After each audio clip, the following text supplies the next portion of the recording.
आतंकवाद के खिलाफ सरकार का संकल्प। केंद्रीय मंत्री अनुराग ठाकुर बोले, मोदी सरकार ने आतंकवाद के खिलाफ जीरो टॉलरेंस को अपनाया। 2014 के बाद से जम्मू कश्मीर में आतंकवादी घटनाओं में भारी कमी आई है। अनुराग ठाकुर ने कहा, पीएम ने दुनिया को आतंक के खिलाफ एकजुट किया।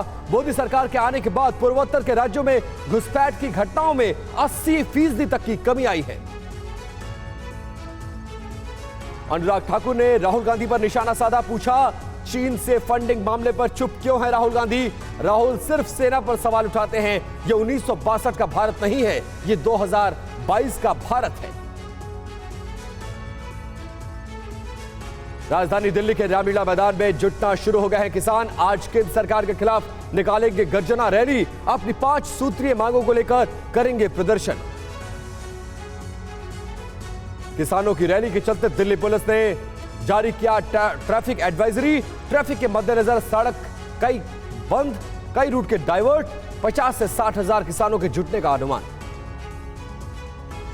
तमाम मुद्दे को लेकर आज फिर संसद में हंगामे के आसार। चीन पर चर्चा की मांग कर रहा है विपक्ष।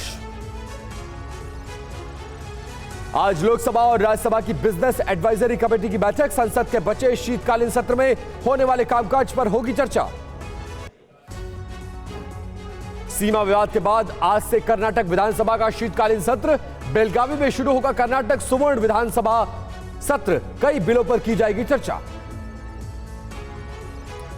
आज गोरखपुर में होगा देश का सबसे बड़ा ड्रोन शो। काकोरी के शहीदों की याद में आकाश में 750 ड्रोन दिखाएंगे जंगे आजादी की झलक। पंजाब के गुरदासपुर में सीमा पर दिखा पाकिस्तानी ड्रोन। बीएसएफ ने ड्रोन पर 26 राउंड फायर किया। बॉर्डर पर बीएसएफ का सर्च ऑपरेशन जारी। पंजाब बॉर्डर पर पिछले 2 दिन में तीसरी बार दिखा है पाकिस्तानी ड्रोन। जयपुर में तू मैं के बाद आपस में उलझे बीजेपी के नेता। गाली गलौज के बाद आई हाथापाई की नौबत। पूर्व विधायक और आदिवासी नेता सुफुल मरांडी ने जेएमएम को दिया झटका। समर्थकों के साथ बीजेपी में हुए शामिल।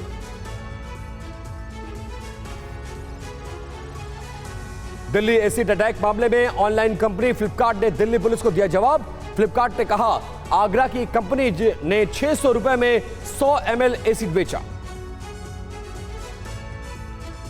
आगरा लखनऊ एक्सप्रेस वे पर हुआ भीषण सड़क हादसा। घने कोहरे के चलते करीब आधा दर्जन गाड़ियां आपस में टकराई। हादसे में 3 लोगों की मौत और 20 से ज्यादा घायल। पंजाब के मंडी गोविंदगढ़ में भी धुंध की वजह से आपस में टकराई 1 दर्जन से ज्यादा गाड़ियां। हरबंसपुरा के गांव के करीब हुआ हादसा। कई लोग हादसे में हुए घायल।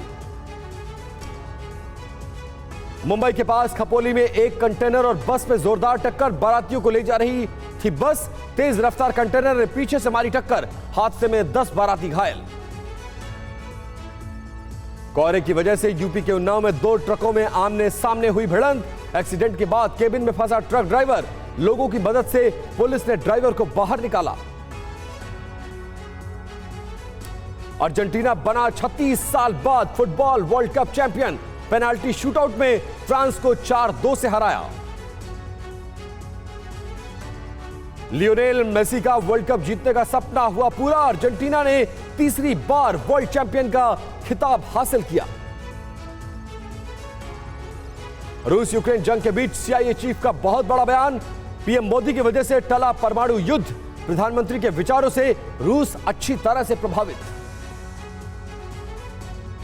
सीआईए चीफ बिल बर्न्स का बयान। कहा, पीएम मोदी ने परमाणु हथियारों के उपयोग को लेकर गहरी चिंता जताई थी। मोदी के विचारों का रूसियों पर गहरा प्रभाव पड़ा है। टीवी 9 भारतवर्ष पर पुतिन की करीबी और पार्टी की नेता मारिया बुटिना का विस्फोटक इंटरव्यू। बुटिना ने कहा कि पुतिन ने खुद संभाल लिया है जंग का मोर्चा।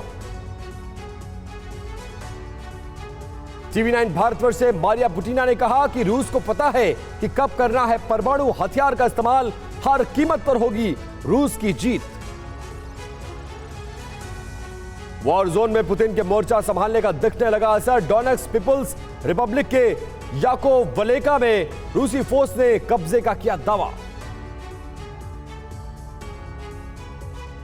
मुंबई में संघ प्रमुख मोहन भागवत का बड़ा बयान, कहा रूस जैसा शक्तिशाली देश आज भारत की मानता है बात, चीन यूएस के रास्ते पर चलने से नहीं होगा भारत का विकास।